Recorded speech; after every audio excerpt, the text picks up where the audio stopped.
मंडळी, आमचे जिवलग मित्र सहकारी आज त्यांच्या गावाला आलोय, पारगावला कुस्ती मैदान घेतलेलं आहे आणि स्वतः यांची एक इच्छा होती. लय वेळेस बोलून दाखवलं की आपल्याला एक मैदान घ्यायचंय.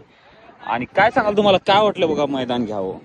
आज खेडोपाडी कुस्ती परंपरा माग पडत चालली आहे. कोण पालक आपल्या मुलाला तालमीकडे वळवून एक या पुसळी पंचक्रोशीत आमच्या मैदान बरीच होती ती, पण आज काय विषय झालाय की पालक मुलांना तालमीकडे पाठवून त्यामुळं आपण एक निर्णय घेतला की लहान मुलांना एक गोडी निर्माण व्हावी आणि आपल्या भागात चांगला मल्ल तयार व्हावा यासाठी आपण एक कुस्ती मैदान नियोजन केलंय. आणि ह्या मैदानामध्ये कुस्ती अशा जोडलेत की एकदम काठा, म्हणजे कोण पडल आणि कोण पाडल असं सांगता येत नाही. एक आपली तळमळ कुस्तीसाठी ज्ञानेश्वर आसोले बाबा असतील, कुस्तीतले सगळे टॉप युट्यूबर असतील, यांनी सगळ्यांच्या सहकार्यातनं ही मैदान पार पाडणार आहे. आज खरं मला आनंद होतोय की आज आपण या सामान्य म्हणजे मध्यम मध्ये आपण असताना आपण हे मैदान नियोजन करतोय. हे सगळं जे आपल्याला देणगीदार भेटलेत त्यांच्या ह्यातनं हे मैदान साकारतोय. आपण निमित्त आहे,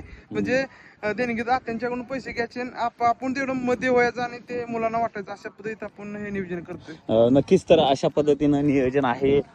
या ठिकाणी आता पोरं थोड्याच वेळात येतील आणि काही बारके आलेले आहेत आणि खट्ट काटा कुस्ती असणारा एकही कुस्ती सोडवली जाणार नाही. आणि दीपक पवार यांनी मैदान घेतलेलं आहे. आपण पण लवकरच, मला वाटते 5 लाख सबस्क्रायबर किंवा कदाचित खास बघला पण आपण घ्यायचे ते बोलून दाखवलेलं आहे.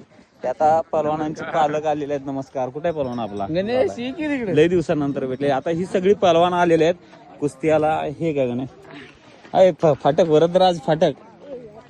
आता ही सगळी पहलवान आहेत, तर यांच्या कुस्ती असताय. तर दीपक गेलेला आहे, गणेश पहलवान लय दिवसानंतर भेटलाय. तर ह्या सर्व पहलवानांच्या कुस्त्या असणार आहेत. बघू आता. दीपकने खूप चांगलं मैदान घेतलेलं आहे. शुभेच्छा त्यांना.